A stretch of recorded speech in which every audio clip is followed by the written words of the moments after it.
There was a turning point where it was either I was going to go real deep here, and commit real long term here, um, or I was going to move.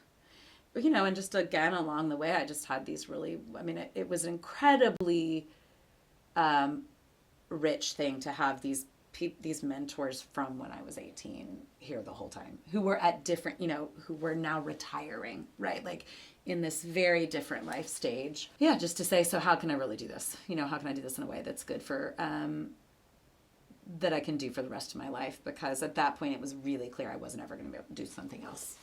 At the same time, there was a conversation with a really instrumental funder of dance in Houston. And she just, real point blank said, why are you making work here in Chicago and not Houston? And not like you should be, but just tell me the why. And I said, well, I've got space here, I have funding, and I have then the security, and healthcare and things like that come with a university position. I just don't think it's there. And she said, I think you're wrong. And my folks were still there, so I was still visiting at holidays. And she said, next time you visit, I want you to take you to coffee with some people.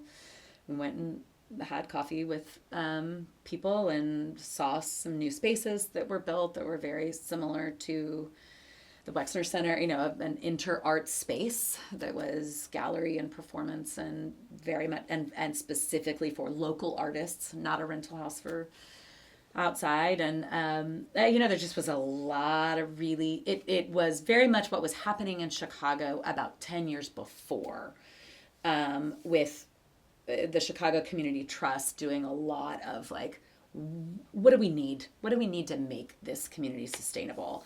And I had loved that work, and that work was starting in Houston. It just was just exactly in the way that when I had come back here and I was like, man, I'm needed, and that feels so great. I have something specific to offer.